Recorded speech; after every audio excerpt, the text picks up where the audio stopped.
Hello and welcome back to the Mindsets podcast. Today, I'm joined by Leo Olsson. As most of you guys probably already know, I don't do the introductions of my guest because I don't want to get anything wrong to start the episode off. That would be pretty bad. But also, I feel like it's a good place to start from there. So, Leo, do you want to take over? Sure. I'm Leo, and I guess the easiest way to explain things is I think when everyone's young, you always have this kind of big project that never happens. This is the wildest introduction I've had. This is amazing. I love it. Carry on. Whether that's maybe it's like building a tree house, or maybe it's I always had this thing with my friends that we were going to build like a go-kart out of wood, which never happened. But my main big project that I always wanted to do when I was younger was I wanted to make a movie with my friends. It was going to be this big production. I was going to appoint someone who was the producer, someone who was the cameraman, and it never really happened. And I think the reason it never happened was I was never quite sure what I was going to make a film about.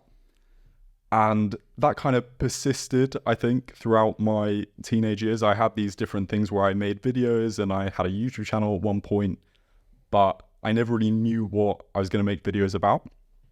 And I grew up on Jersey, which is this small island off the coast of France. It gets smaller the older you get. And by the time I got to 18, I felt like there was this whole big world out there and I should be doing something more interesting. So I figured I needed some advice, and who better to ask than the leaders of countries. And so I wrote a letter to the leader of every country in the world, asking them some life advice, and I made videos about that.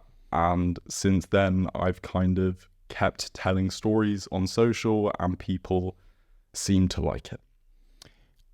As I said, partway into it, that might be the wildest introduction we've had. Most people, I mean, if I was to reverse introduction myself, I'd be like, I'm Angus, I'm from London, I like sports. But what I appreciate, and I hope you guys can appreciate, is we're about to have a pretty insane conversation about a lot of things that you've just mentioned. So hopefully, let's throw back to part of that conversation already, where you mentioned Jersey. Now, you've obviously mentioned as well that you had a bit of a content creation thing going on with YouTube. What happened before you discovered YouTube? What was Jersey like? Sure. Jersey is a great place to grow up. I'm not going to pretend that there was anything wrong with it. I think I can completely see why my parents, I was born in London, so was my sister, and we grew up in Putney.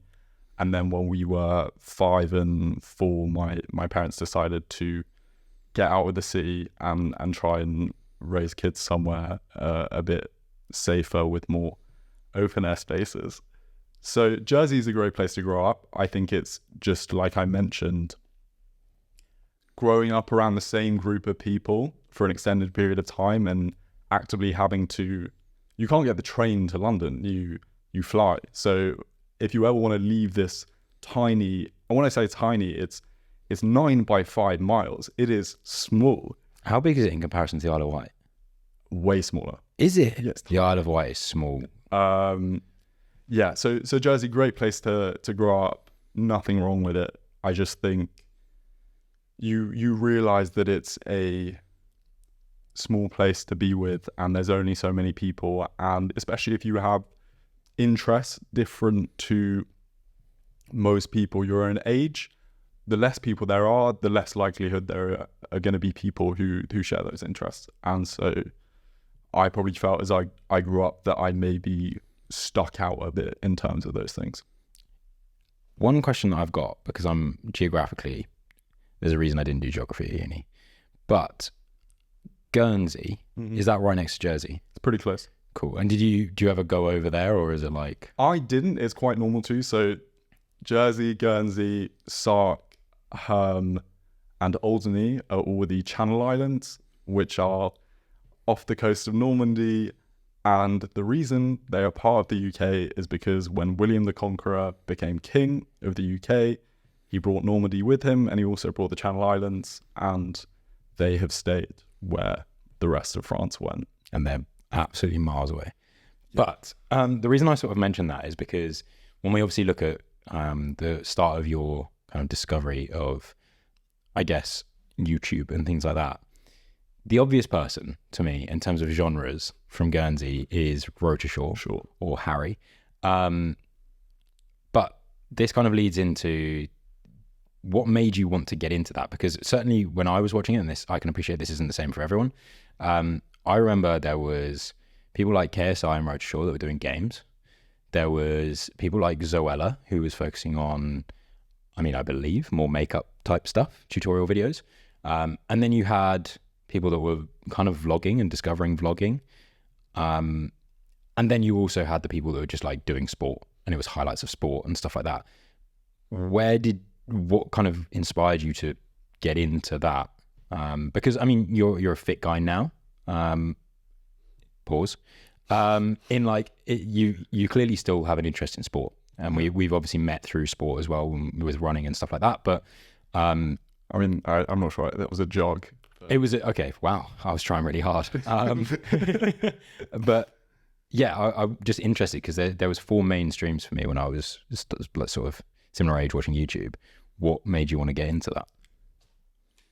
I would love to bring this really beautiful narrative about how I don't know, found a camera in my parents' wardrobe. That sounded weird when I was younger. But I think the reality is I had a friend. I think everyone has a friend who is the one who's slightly ahead of the curve in terms of age and what they're doing and what they're up to. And I remember when I was in primary school, that was probably my mate Henry, who I remember would always show me these new different YouTubers who he'd found. And I don't know who did, but at one point we were hanging out and we decided we were going to post a video on YouTube. And it was, I think it was maybe how to play table tennis. And it was this sort of skit comedy thing, which is really weird because I've since decided that comedy is not the route for me. But we made that video, and this was a thing that we did, maybe made a few videos together and then kind of stopped as we went to secondary school. But for whatever reason around then, this shows how cool I was in school. I discovered all of the tech YouTubers, Marquez Brownlee and people like that. And I decided to make these tech review videos where I would review various weird random products.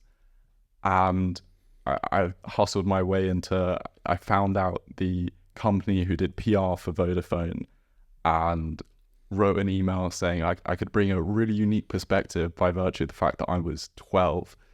And they ended up sending me a few phones. I would have them for like a few weeks at a time, and I would make a video. Those videos would get a few hundred views. But I guess early on, I was trying as much as possible to get into places that maybe I didn't have a right to be necessarily. What I think is quite cool about that is when I was younger, myself and my cousin, who was a bit more of a brotherly figure, we would mess around making videos. And I remember we made this like tech deck advert. I did that. And then as part of a school project, we made, me and a mate made this sports drink video, and it was called Winner's Aid. I've still got the video. I think it was somewhere on Facebook or YouTube. It was terrible.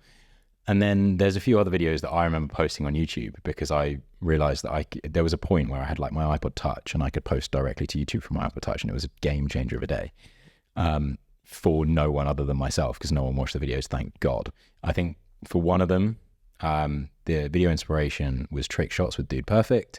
I decided I was going to hit a Diet Coke can with a cricket ball. It took me 3 attempts. It's unedited. It's shocking. 3 attempts, not bad. Well, but it wasn't anything that I was going to go writing to Diet Coke about. It wasn't anything I was going to go writing to Lucasade, Powerade for the Winner's Aid video. What made you... This is a bit of a weird question. What made you go to the fact that it's like, I'm just going to write to them? And how do you just write to them? Good question. I think the beauty of being a tryhard is that it's this perpetuating cycle of for whatever reason, I genuinely think when I was in nursery and we were adding apples, my teacher said, Leo, you're pretty good at this. And I decided, okay, I do well at educational things. And that becomes this part of your identity. And so you start to try. And the moment you start to try, if you don't do well, that's the least cool thing in the entire world. Trying to begin with, pretty uncool. But at least if you're succeeding at the things you're trying at, it's okay. And so you constantly build the threshold of you're trying that extra bit harder because you want to make sure that you do well.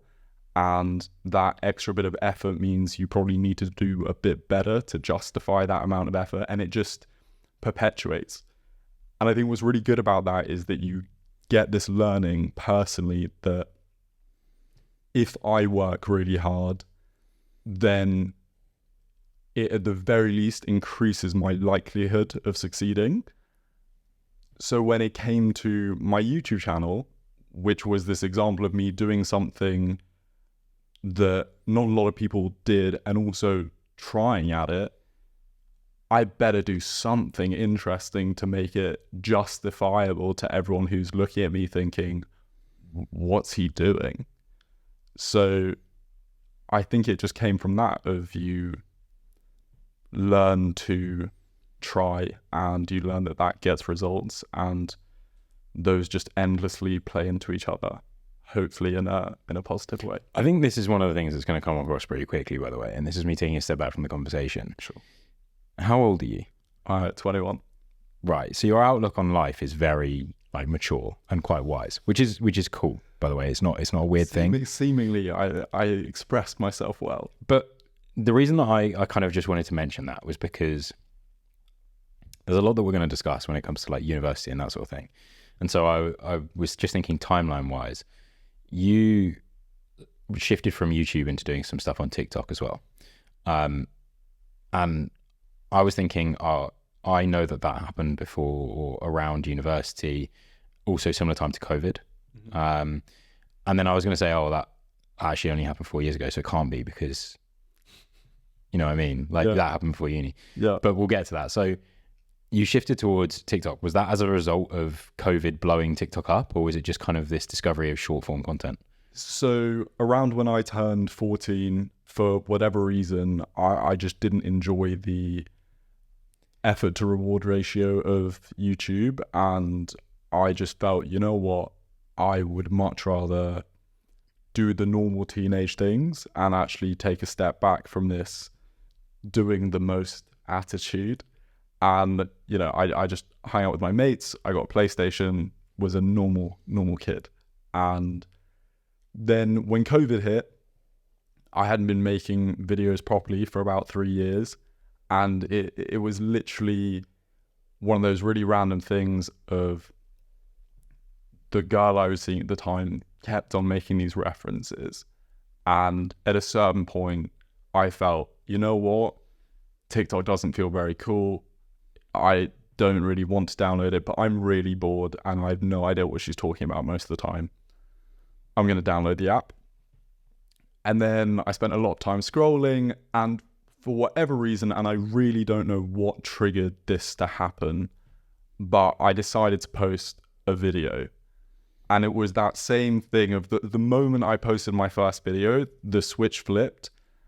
And it was a feeling of, if I do not succeed at this, what I just did was incredibly wet. And if I do succeed at it, it's kind of justifiable. And so I, from that point on, just started posting a lot. And my only metric for success was views and likes, which we can talk about how my opinion on that has changed. But my only goal was to get followers. And so I just maximized quantity and posted maybe twice a day and managed to get to a point where I had an audience of maybe 100,000 followers or something. But I wasn't very happy with the content I was making, and that eventually led to the whole world leader thing. But yeah, that's that kind of story. What I want to know is, obviously, there's this side to you that's always been relatively creative. That seems a bit and quite exploratory. What did you do at uni? What did you go to study? I studied international relations, so global politics, that kind of thing. Okay, which kind of now makes sense with sort of messaging some people that we'll get to. But you also didn't stay there for very long. What was the story with that? Because a lot of people go to university, and in actual fact, you posted a video about this where people go to university, and a lot of people, if you ask them about their time at university, will say university is the best year of your life. And the reason for that is because you're without parental control, you can make mistakes, learn from your mistakes, have a good time, all of those things. And you still did that a little bit, but you ultimately didn't vibe with that 100%. I think when you grow up, you get used to being in this mindset of waiting for life to happen. It is the sense of when you're 14, you can't do a road trip across Europe because you can't drive and your parents would never let you. So you get into this mindset of all of these things that you're going to do in the future.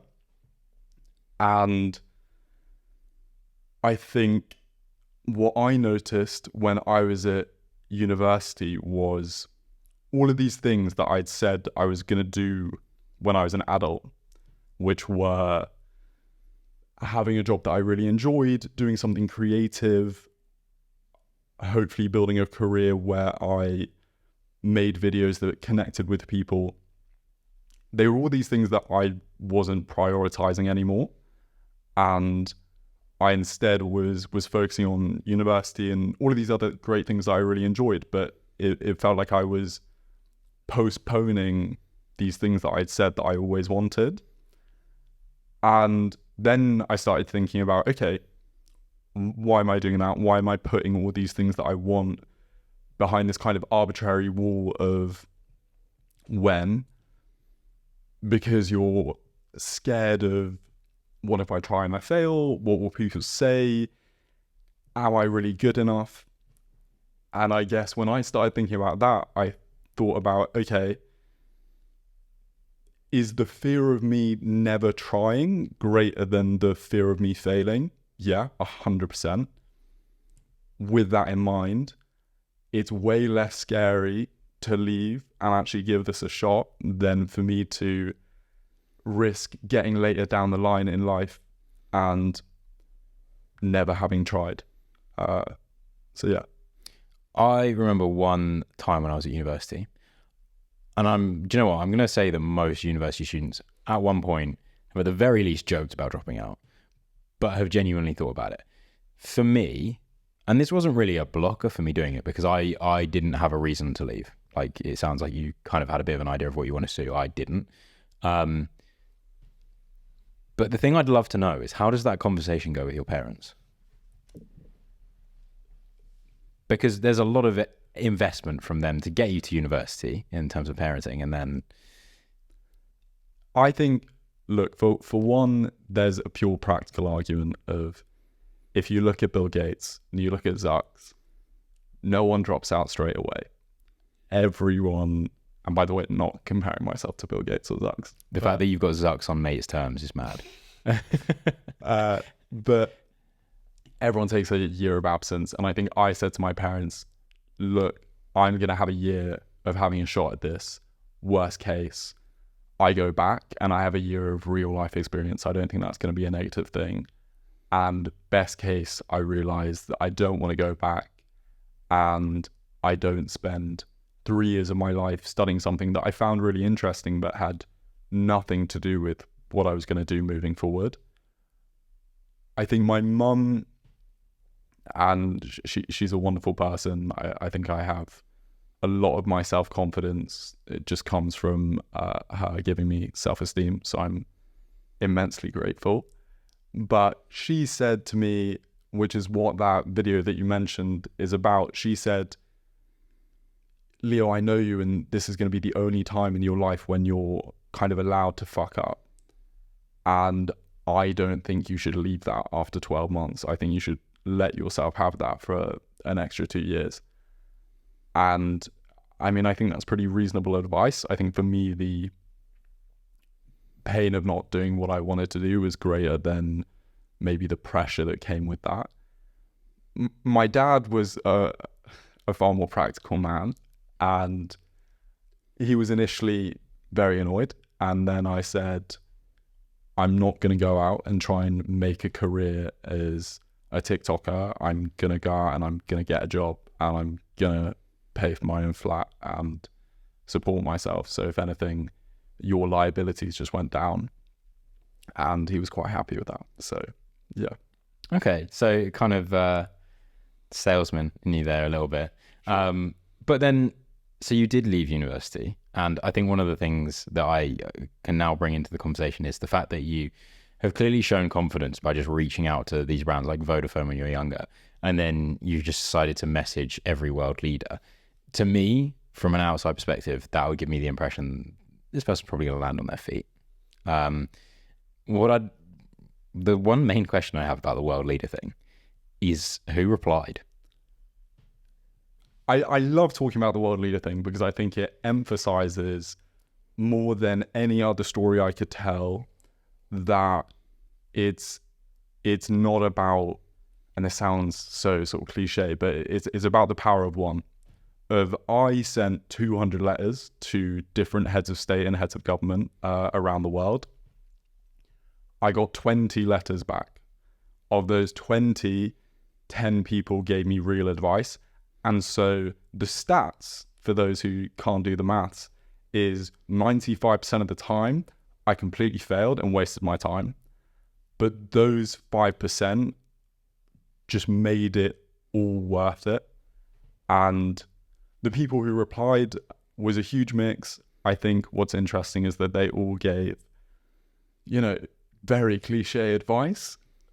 But I'm a big believer in this idea that it's not about the message, it's the messenger. And when you understand the messenger, that advice becomes so much more powerful. So Jacinda Ardern, who was Prime Minister of New Zealand up until recently, is this very, very impressive woman. She was the youngest head of government, female head of government in the world when she was elected. She was the, I think, second ever elected head of government to have a baby whilst in office. Just crazy, cool woman. And her advice was this advice that sometimes the voice that's telling you can't achieve something or you can't do that is the loudest.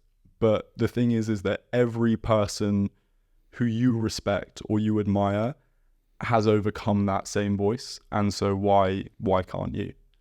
And I think it just becomes so much more real when you can kind of have a sense of the person behind the words. So yeah, that was one example, and there were a few others. What was her name? Jacinda Ardern. Didn't end in Hormozy, because there was some Hormoziness about that. Because I mean, it's ultimately true though, and I mean, I'm sure that's why it kind of rung true with you, and you remember that so clearly. Like every one of them gave beautifully obvious and simple advice, but I think when you're 10, your parents are going to tell you a lot of things that aren't going to go in, and you need to hear them 18 times from 10 different people over the course of your life before it's actually going to connect.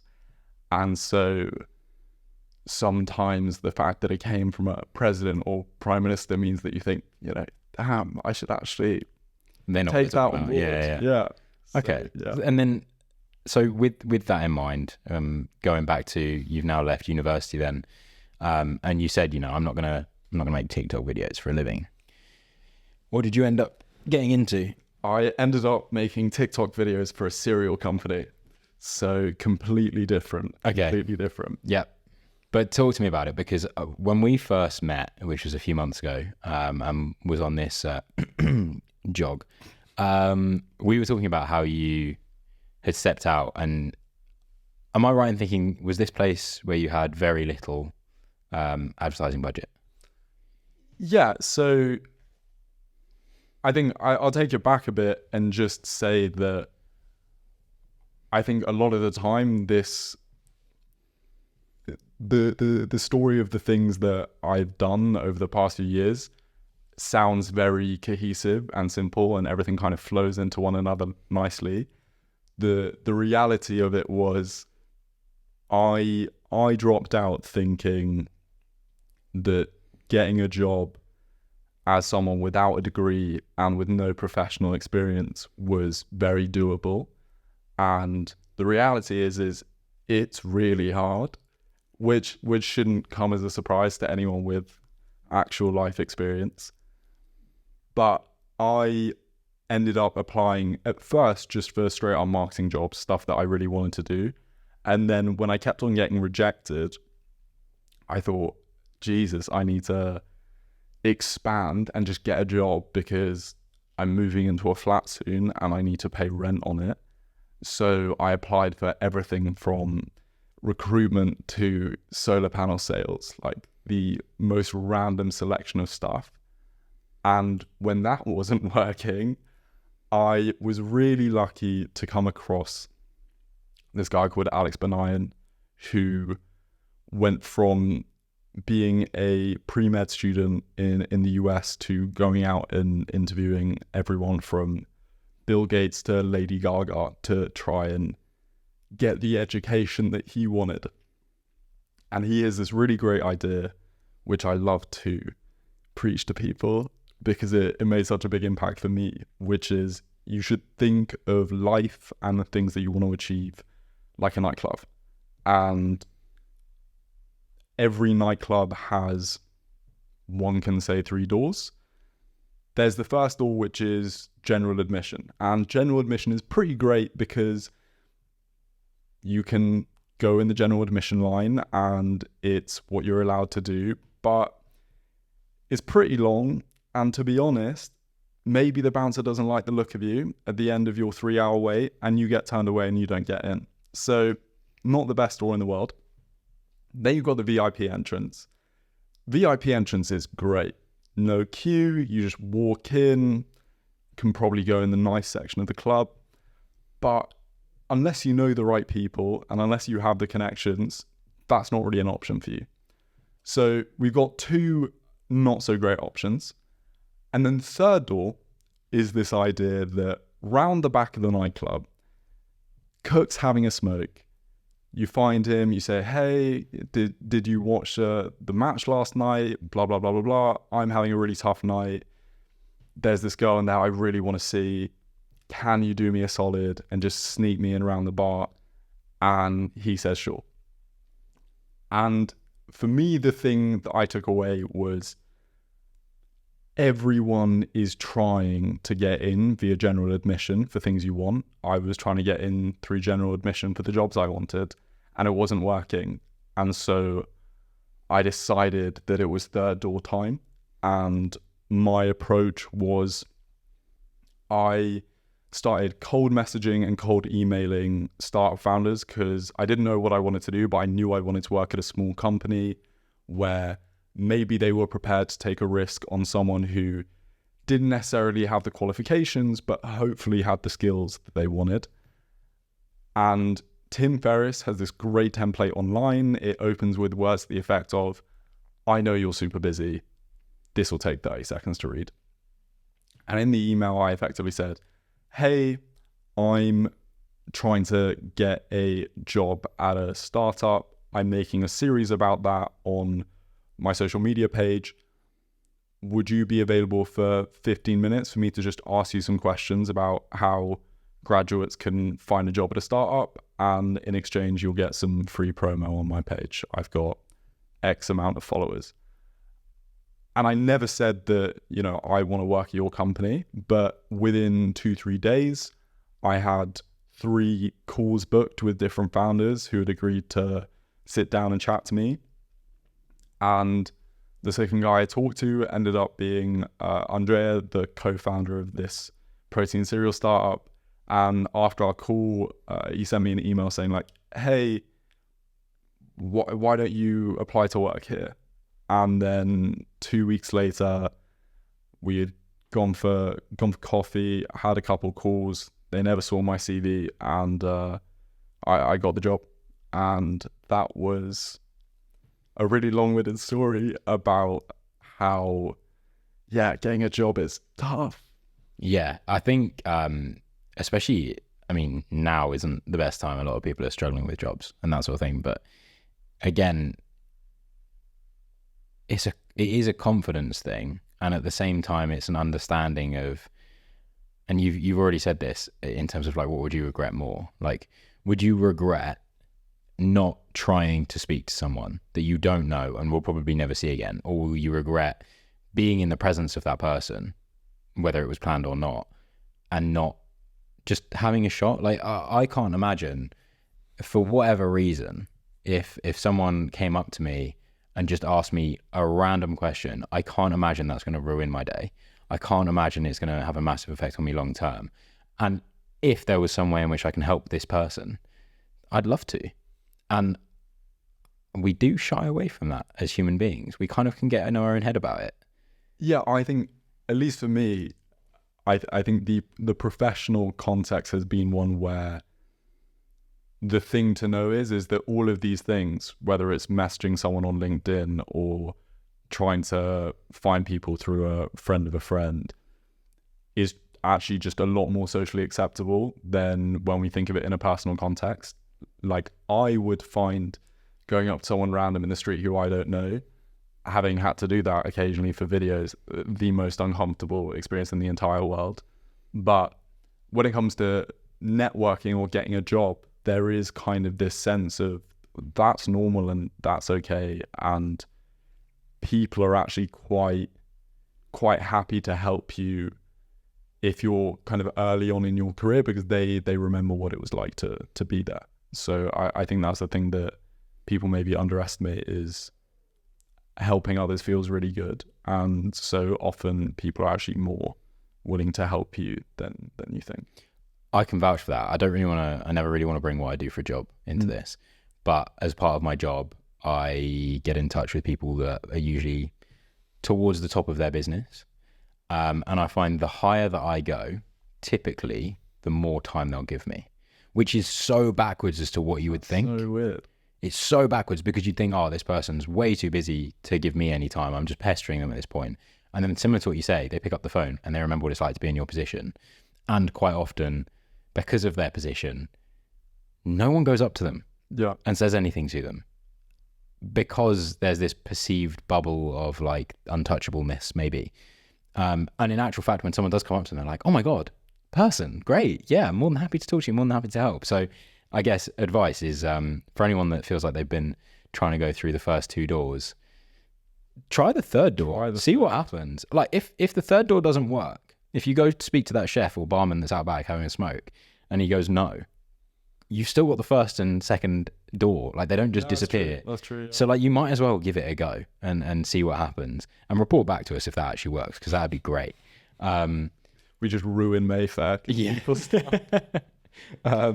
But then, so you kind of going back to what happened with your career, then you took this job on, you developed a skill set and a bit of knowledge, which has kind of started to guide you down where you're going today. I appreciate this wasn't just one company, you did another job beforehand.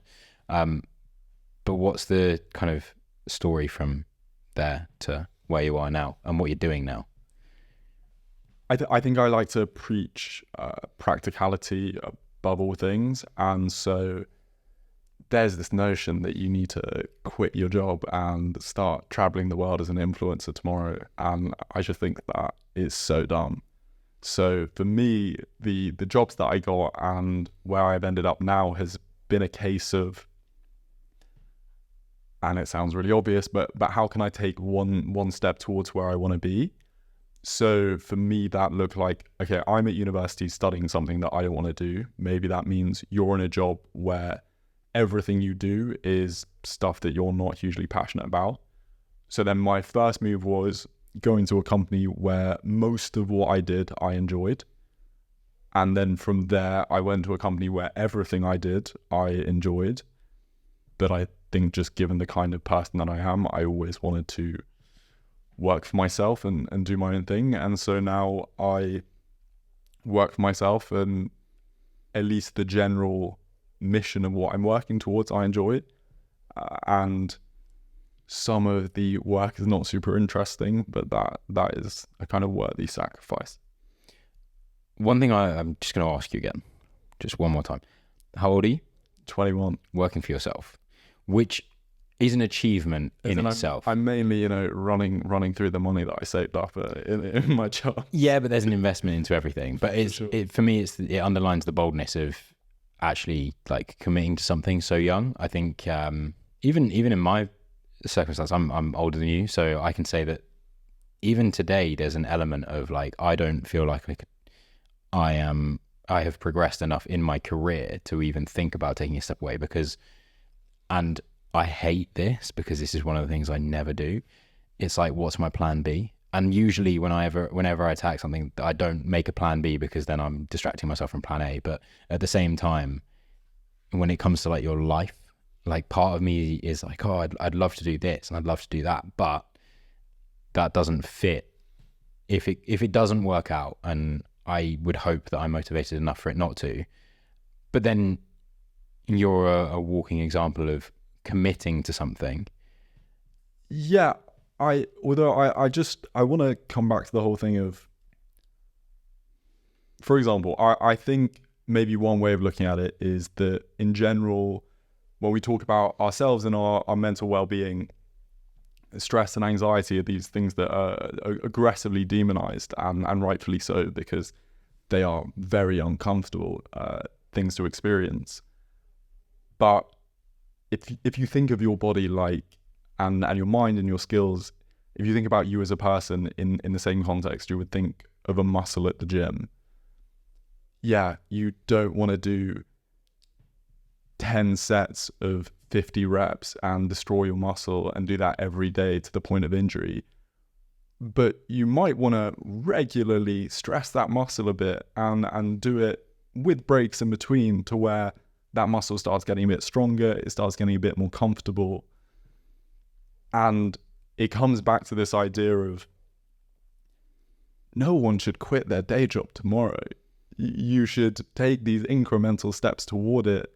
Of the only reason I think I was confident about leaving my job was because by the time I was leaving, I had spent time making videos as my kind of day job for other people professionally for kind of 2 years.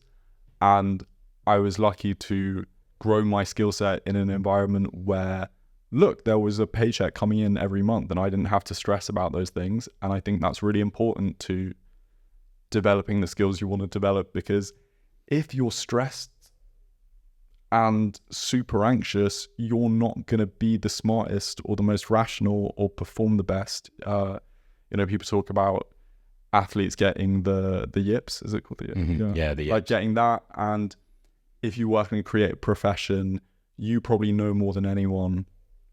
Your best ideas don't come from being absolutely backed into the corner. They probably come from you slept well last night and you just had your coffee in the morning and you feel pretty good. So yeah, I think the confidence thing is something that you build one step at a time. And we've talked about this before, but I am very early on with whatever your passion is, you're going to work the hardest and you're going to get the least back. And so your love of the game or the thing that you're doing isn't going to be enough, but your fear of what might happen if you don't follow through might be. And eventually you're going to get to a point where you're really good at what you do and you don't have to work quite as hard to get the same level of return. And then the fact that you love what you do and that you're rolling towards the thing that you want will be enough. And I think people try and skip to the end, which doesn't work.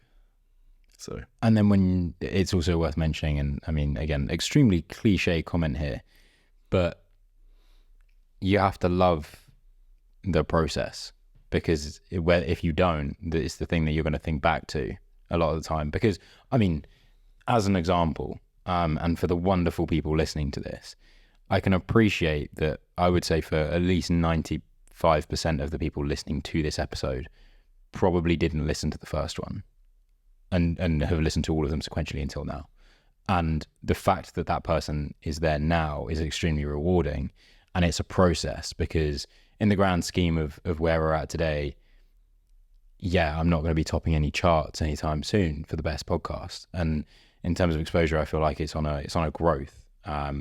But every single independent listener is really rewarding to me, and I'm absolutely loving that. And when someone new finds the social media page or whatever like that, that's amazing to me. And they're the little wins that I focus on. I'm not so focused on trying to skip to the end with this. And that has only come from previous mistakes where I had this thing, I knew where I wanted it to be, I tried to skip to the end, and guess what? Like you said, life doesn't really work that way. So you can't do that. And so it's about putting in place a process that not only ideally gets you to where you're going to go, because you never really know what's going to happen, but what it will do is it will turn you into the person to get that success. And by following that process, you get good at that process. And by being good at that process, you get the results. So that process should reward eventually. Yeah, I think all I would, the only counter is this thing of, normally when you see successful people, they talk about, I love what I do. And that's cool and that's great. And 100%, I love what I do. But it was a lot less fun in the beginning than it is now, And I think that's okay. And I think you have to do a lot of the grind, a lot of the practice to actually enjoy doing the thing later down the line. And I feel the biggest reason that people don't find their passion is because whatever you start off with is really hard in the beginning. Like it just is. It doesn't matter what it is. It's going to suck. You're going to be shit. And it might not be super fun. But once you start getting good at the thing, it's actually quite enjoyable. And if you never get to that, I'm good at this, therefore I'm passionate about it, then you're never going to be able to go anywhere. Yeah. One thing that I kind of wanted to kind of touch on is, based on where you've gone now with that process, is the forms of video you make. By the way, can only recommend. Go and check Leo out. He's going to plug where to find him at the end of this. But the form of video that you make is still short form content, but it's more around storytelling. It's not the typical thing that you would see on TikTok. It's much higher value in terms of production quality, and there's a much deeper message than what you'll get if you spend 10 minutes scrolling on TikTok and most of all Instagram Reels or YouTube Shorts, whatever it is. But that in itself is, because of the way that people consume media now, is a pretty rare niche to be in. Why have you decided to stick to that when you could take those skills and just churn out some of the videos that you said you were doing before? Yeah, first off, pretty appreciate it. It's weird, the whole, I think for any person who does anything, where they put their work out there, it doesn't matter for how long you do it, there is a certain element of like, no way, when someone says they actually like your stuff. But the reason for doing it, I think the most basic is the content that I'm quite annoyed there isn't more of.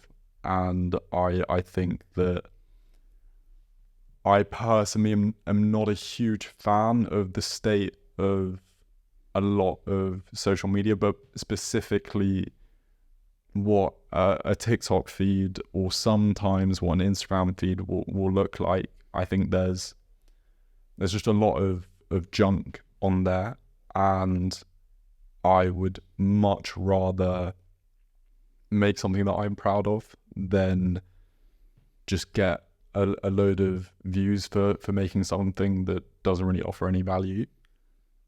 Then I think secondary to that, I think, is an awareness of, I am quite a probably work heavy person in terms of my approach. I'm sure that my friends would probably say that I could loosen up a bit. And So the great thing about the kind of content I make of trying to tell a cool story about doing a cool thing to inspire people to do the same is, in order for me to make content, I'm forced to actually go out and do stuff with my life. I can't just sit in my office. And so it's a good hedge against some of my more negative tendencies. Okay, interesting. One of the things we're going to move into some listener questions in a moment. In fact, do you know what? Let's get into it, because some more stuff might come out of it. So for anyone that's new here, what I like to do is, in the lead up to the recording of a podcast, I like to open up the floor to questions from anyone who's interacting with the social media pages. It means that I have to do less prep. But in reality, no, it means that you guys get to ask questions for the kind of advice that you're looking for, because I'm not you and I can't just hog the guest the whole time for what I want to know. So we'll start off with Dan wants to ask you, when/why did you realize that this was the thing? That is a great question. I don't know. I think, and to be fair, the thing has changed a lot. There's a really good saying, which is it's a lot easier to steer a ship that's moving. And so I'm a big believer in running pretty full speed at whatever you think the thing is, because whether or not that is the thing is going to be a lot easier to realize on the way than kind of looking from afar. So I think the point at which I realized was probably maybe six months into my second job, because it was going extremely well, and I was working with great people, and I had, I would say, the best job in the world, and I still felt I want to be doing something slightly different. And so yeah, I would just say the advice for finding the thing is run full speed. Okay. The next question is from Adam. So Adam wants to know, what things have you failed at before? And as a result, whether you have or haven't, how do you define failure for you? Failure. Yeah, wow. Okay. By the way, guys, this week the questions were really good, so thank you. I think probably the positive thing is I would only define something as a failure if it's not repeated. You know, a failure is almost like a ...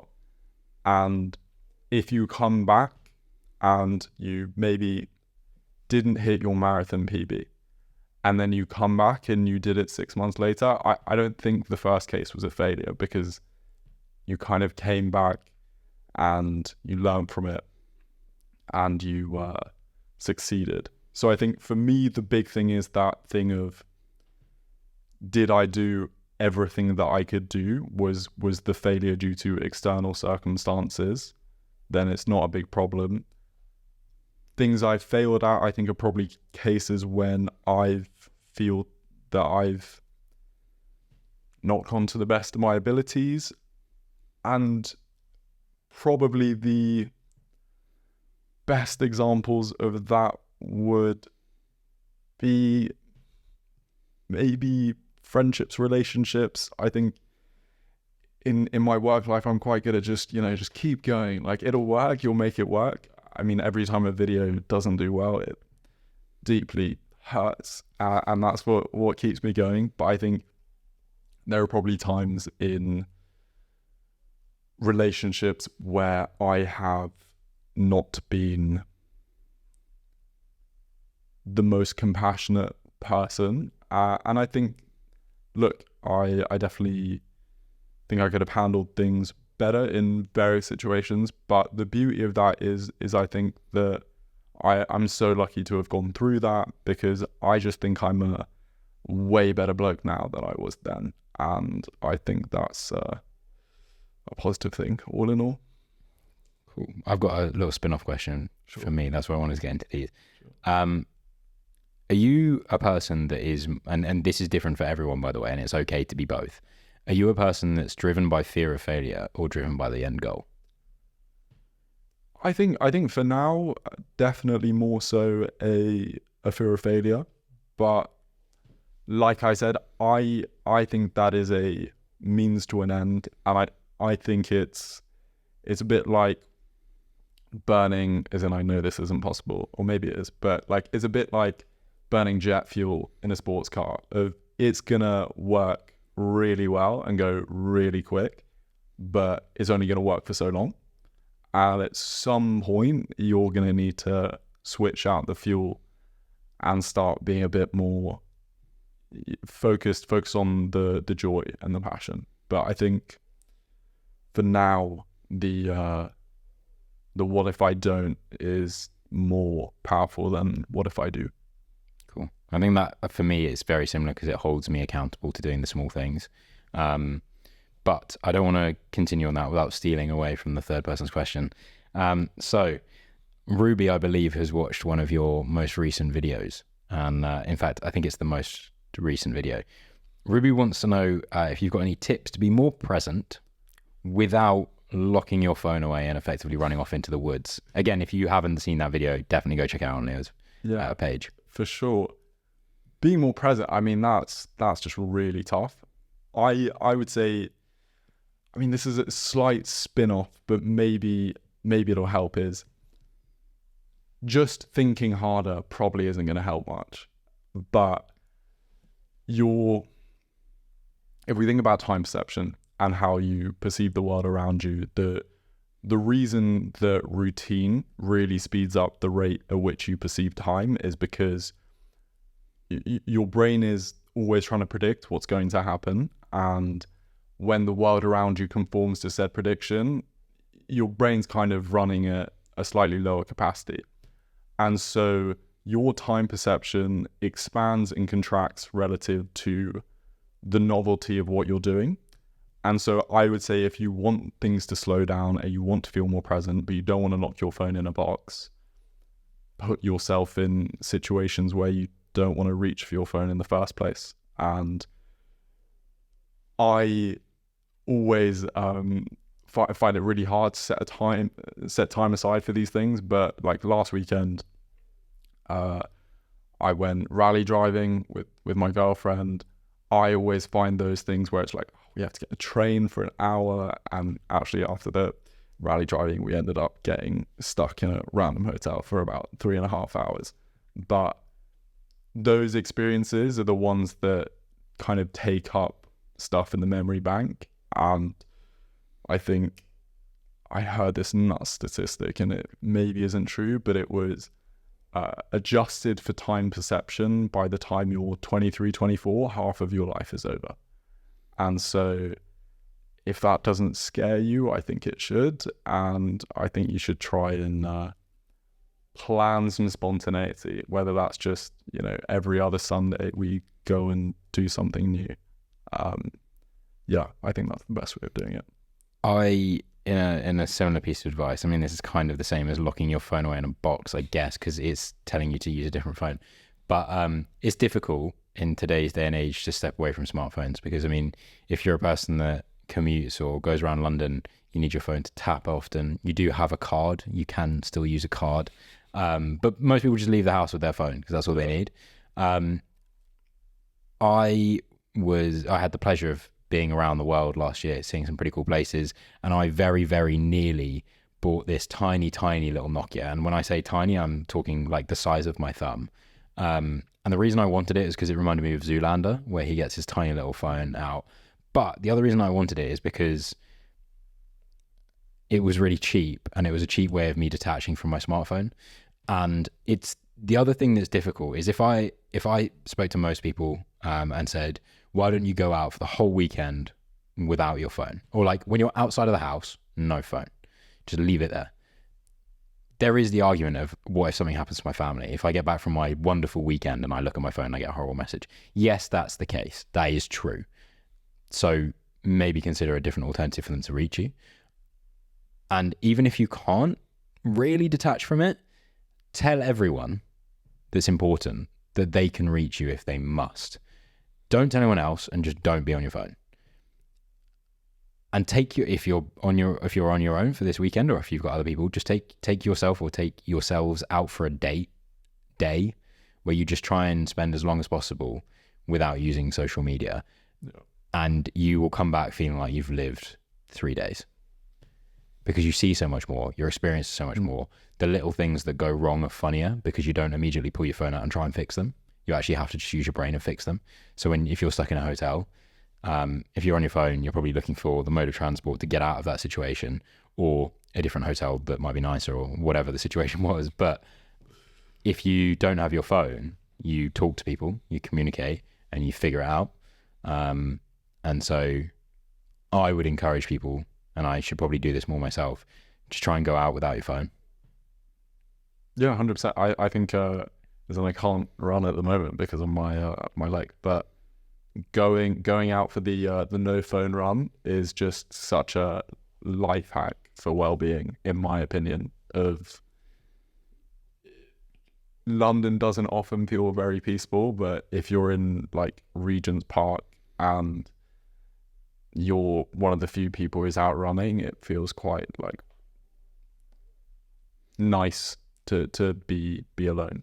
This is something that Jamie touched on a few episodes back, talking about running without music, and then Vicky has also touched on about her phone addiction and that sort of thing. But one thing that I would say is, if you're a person that hears us talking about running without music or running without your phone, in daylight, in safe conditions, 100%. If that's something that you immediately go, no, I could never do that, you're probably the person that needs to do that the most. 100%. Because you're clearly attached to that situation. Yeah. So when I had my first job, and I mentioned this a bit earlier when you and I were speaking, it was I ended up in a very anxious state to the point of kind of generalized anxiety of the kind of tightness that you feel in your chest maybe when you're gonna, I don't know, meet your partner's parents or something like that, is just there permanently 24 hours a day, and you struggle to sleep and stuff like that. And I noticed that when I had that, more so than ever before, I was constantly listening to, whether it was a podcast or whether it was music, because when you're taking stuff in through your ears, you can't think, right? Because you're taking stuff in. But the thing I realized, especially when I did the being in the woods for 4 days just on my ones, was if you let your brain kind of talk for an hour, 2 hours, maybe it takes half a day, it's so uncomfortable to begin with, and then it just goes away, and that feeling of like, wow, I am just calm and chill, is, I think, worth a lot more than the information you're consuming or the grooves that you're bopping to. I think what we're doing is we're handing out possibly some good advice, but the problem is it's very easy to sit in these chairs and preach advice. Oh yeah, 100%. So the next thing that I'm going to ask you to do is, in this section, I like to ask people for 3 pieces of advice for a younger version of themselves. The scenario is you're locked in a room with at least one younger version of yourself, and you need to give them these same version. If there is one, if there's multiple, then give them some pieces of advice based on what you've learned in your life so far. But because you are young and you are 21, despite being very philosophical and wise, I want to flip it a little bit, and I want you to give 2 pieces of advice for your younger self and 1 piece of advice for your future self. I think when it comes to my younger self, the first one would just be, how young are we talking? It is you. You get to decide how young you are when you give yourself. Let's just assume that whichever point we pick is the right point. I think number 1 is, and look, it was what I put in my most recent video, but this idea that the choice is yours, meaning I think people really underestimate, and it's so easy for me to say, like be all high and mighty about it, but I think maybe you can't do everything that you want to do, but I think you can get a hell of a lot closer than you currently are.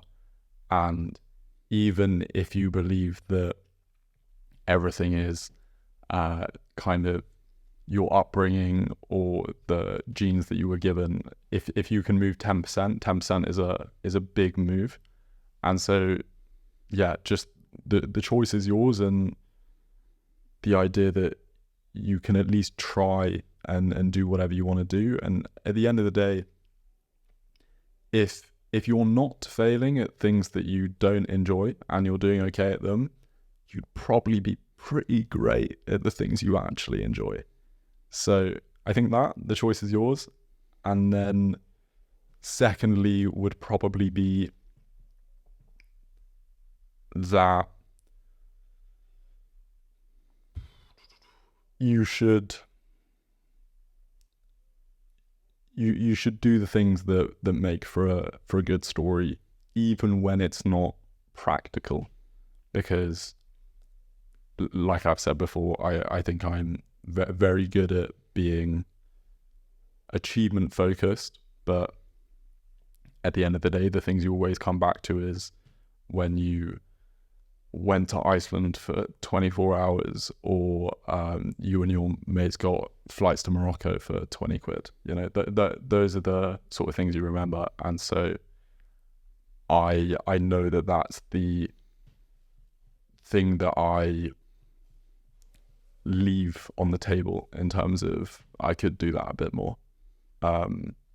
Yeah, advice for my older self is tough, because I don't know where they'll be.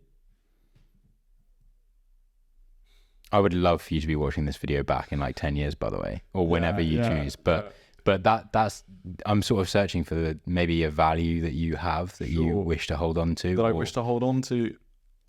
I don't know. I think maybe in terms of things that I want to hold on to, and I think the big change that I've kind of had in the past few years has just been this idea of Bob Dylan said that a man is a success if he wakes up in the morning and he goes to bed at night, and in between he does exactly what he wants to do. And I think for me recently, the big change has been, if I go to the gym or go for a run and I get my work done, my flat's clean and my friends are happy, then like that's a good day, you know, like don't really need anything else. And so yeah, just keeping into that sort of, I always used to say that I'm happy on the macro, not the micro.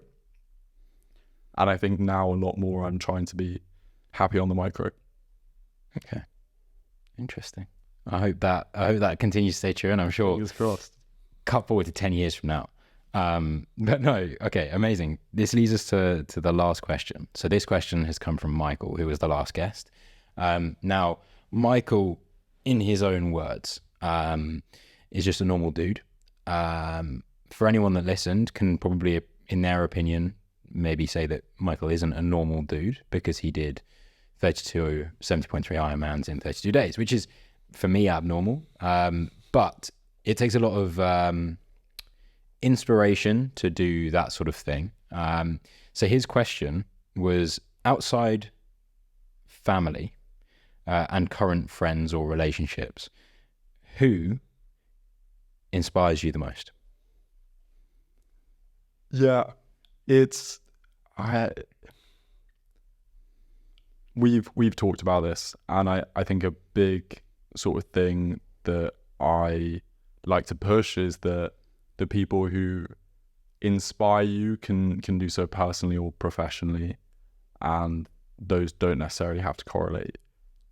For me, I think so much of the work I do, and this notion of I don't have to make videos about any one thing, I just make videos about cool stories that will hopefully have an impact on people. And that's entirely come from Casey Neistat, and I've always loved the fact that he talks about how his daily blog, which was what blew him up to 10 million subscribers, was effectively the TV show that he sold to HBO 10 years earlier, and that thing didn't do very well. So it's this thing of the circumstances and the context changed, and what he was doing was kind of right all along. And I'm hoping that the same is true for me. Okay, that's a good answer, which then leads me on to the next bit. So you don't know anything about the next guest, but what would you like to ask them anyway? I think given everything that we've spoken about, especially in terms of regret coming a lot more from the things that you don't do than the things you do, I guess my question would probably be, if you keep doing everything you're doing right now for the next 5 years, where are you? And are you happy with where you are? Oh, I like that. That's a good question. So if everyone else likes the sound of that question, then find out in the next episode for when it gets answered. Now, that being said, I think, first of all, I want to say a massive thank you for coming on. It's been a different conversation to some of the previous conversations, and I think it's quite a fresh way. Obviously, the podcast is called Mindsets. Based on the logo, there's usually a bit of wordplay between mind, sets, gym, that kind of thing.